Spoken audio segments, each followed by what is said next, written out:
ഇവിടെ അടൂർ പ്രകാശിൻ്റെ പേര് ഇതുമായി ബന്ധപ്പെട്ട് വരുന്നത് ഏത് ഘട്ടത്തിലാണ്? അടൂർ പ്രകാശ് ഇവിടെ അതുമായി ബന്ധപ്പെട്ട് പേരുകൾ വരുന്ന സന്ദർഭം ഒരു ചിത്രം വന്നപ്പോഴാണ്. ഞാൻ കഴിഞ്ഞ പത്രസമ്മേളനത്തിലാണെന്ന് തോന്നുന്നു അതിനെപ്പറ്റി പറഞ്ഞത്. അത് സോണിയാഗാന്ധിയും മറ്റ് രണ്ടുപേരും, പത്തനംതിട്ടയിൽ നിന്നുള്ള രണ്ടുപേര്, ഈ അടൂർ പ്രകാശും പിന്നെ അവിടുത്തെ പത്തനംതിട്ട MP-യും, ഇവരെല്ലാം കൂടിയുള്ള ഒരു ചിത്രമാണ് വന്നത്. ഈ സോണിയാഗാന്ധിയുടെ കൂടെ നിന്നവരാരാണ്?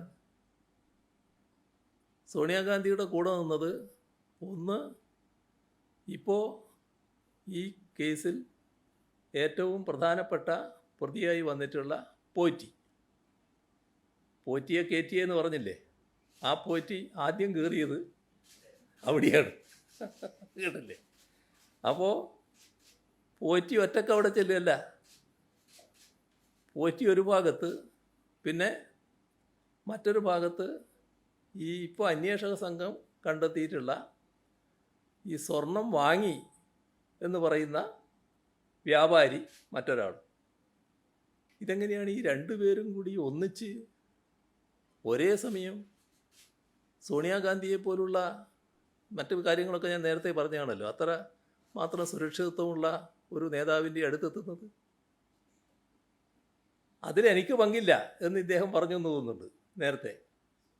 ഇപ്പോൾ ഈ മുഖ്യമന്ത്രി ഓഫീസിന് നേരെ ആരോപണം ഉന്നയിച്ച വ്യക്തി ഞാനതിൽ പങ്കുള്ളയാളല്ല എന്ന് പറഞ്ഞു എന്നെ വിളിച്ചിട്ട് പോയതാണ് എന്ന്. അങ്ങനെ വിളിച്ചാൽ പോകേണ്ട ആളാണോ അദ്ദേഹം? പോറ്റി വിളിച്ചാൽ പോകേണ്ട ആളാണോ അദ്ദേഹം? എങ്ങനെയാണ് ഇവരെല്ലാം കൂടി ഒന്നിച്ചെത്തിപ്പെട്ടത്? ഇതിനല്ലേ മറുപടി പറയേണ്ടത്? യഥാർത്ഥ പ്രശ്നം അതല്ലേ?